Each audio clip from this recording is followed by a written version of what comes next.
നമസ്കാരം. Welcome to Geetha's ഭക്തിഗീതം. One day one ശ്ലോകം. ശ്രീമദ് Mahabhagavatam 945th day. Today 28th sloka of Pradhama Skandam 11th chapter. For details please see the discussion box.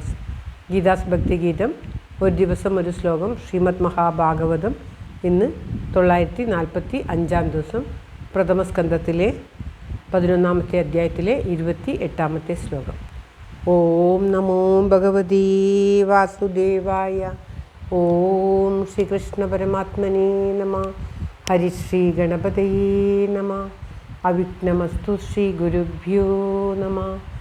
ഓം തത്സത്. കൃഷ്ണം നാരായണം വന്ദേ. കൃഷ്ണം വന്ദേ വ്രജപ്രിയം. കൃഷ്ണം ദ്വൈപായനം വന്ദേ. കൃഷ്ണം വന്ദേ പൃഥാസുതം. ശ്രീപരമാനന്ദനാഥനായി അദ്വൈതദീപമായി മോക്ഷേക്ഷു വൃന്ദമന്ദാരമായി കാരുണ്യവാരിധിയായി വിഭൂദേശനാം നാരായണൻ മമ മന്ദത മാറ്റണം. ഓം തത്സത്. ശ്രീമദ് മഹാഭാഗവതം പ്രഥമസ്കന്ധത്തിലെ 11ാമത്തെ അധ്യായത്തിലെ 28ാമത്തെ ശ്ലോകം. പ്രവിഷ്ടസ്തു ഗൃഹം പിത്രോ പരിഷ്വക്തസ്വമാതൃഭി വവന്ദേ ശിരസാ സപ്ത ദേവകീ പ്രമുഖാമുധാ. ഓം തത്സത്.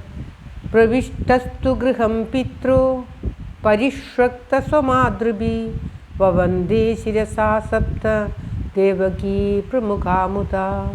ഓം തത്സത്. പദം പിരിക്കേണ്ടത് പ്രവിഷ്ട തു ഗൃഹം പിത്രോ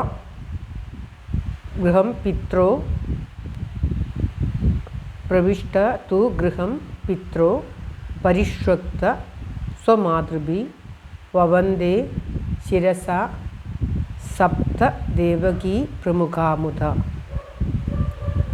അതായത് പിത്രോ മാതാപിതാക്കന്മാരുടെ ഗൃഹം ഭവനത്തെ പ്രവിഷ്ട തു പ്രവിഷ്ടനായിട്ട് പ്രവേശിച്ചിട്ട് സ്വമാതൃഭി തൻ്റെ അമ്മമാരാൽ പരിഷ്വക്ത ആലിംഗനം ചെയ്യപ്പെട്ടവനായിട്ടും ദേവകീ പ്രമുഖ ദേവകീ മുതലായ സപ്ത 7 പേരെ മുതാ സന്തോഷത്തോടുകൂടി ശിരസ്സുകൊണ്ട് വന്ദിച്ചു. അതായത് ഭഗവാൻ ഇപ്രകാരം ദ്വാരകയുടെ രീതികളിലൂടെ സഞ്ചരിച്ച് എല്ലാവരെയും തൃപ്തിപ്പെടുത്തിക്കൊണ്ട് പട്ടണവീതിയിലൂടെ സഞ്ചരിച്ചുകൊണ്ട് തൻ്റെ മാതാപിതാക്കന്മാരുടെ ഗൃഹത്തിൽ വാസസ്ഥാനത്തിൽ പ്രവേശിച്ചു. ഭഗവാൻ അപ്പോൾ അങ്ങനെ പ്രവേശിച്ചപ്പോൾ അമ്മമാരൊക്കെ വന്ന് ഭഗവാനെ ആലിംഗനം ചെയ്തു. ഭഗവാനും ദേവകി മുതലായ 7 അമ്മമാരെ വളരെ സന്തോഷപൂർവ്വം ദണ്ഡനമസ്കാരം ചെയ്തു വന്ദിച്ചു.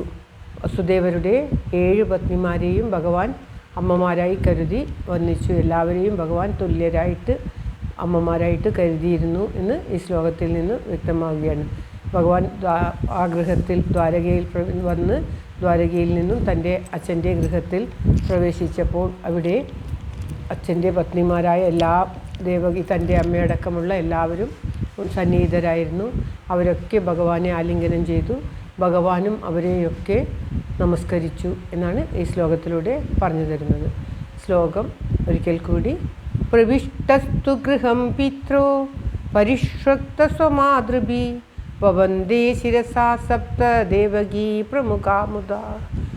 ദേവകി മുതലായ 7 പേരെയും ഭഗവാൻ മുതാ സന്തോഷത്തോടുകൂടി അവരെ ശിരസ്സുകൊണ്ട് വന്ദിച്ചു എന്നാണ് പറയുന്നത്. ഓം തത്സത്. സർവത്ര ഗോവിന്ദനാമ സങ്കീർത്തനം. ഗോവിന്ദ ഗോവിന്ദ. എല്ലാവരുടെയും നന്മയ്ക്കും ആയുരാരോഗ്യ സൗഖ്യത്തിനുമായി പ്രാർത്ഥിച്ചുകൊണ്ട് ശ്ലോകം ഭഗവാന്റെ തൃക്കാൽക്ക് സമർപ്പിക്കുന്നു. Geetharaj. Thank you for watching. All the best. Have a very very nice day. God bless you. ദൈവം അനുഗ്രഹിക്കട്ടെ. എല്ലാവർക്കും എല്ലാവിധ ആയുരാരോഗ്യ സൗഖ്യവും നന്മയും ഉണ്ടാകട്ടെ. ഓം തത്സത്.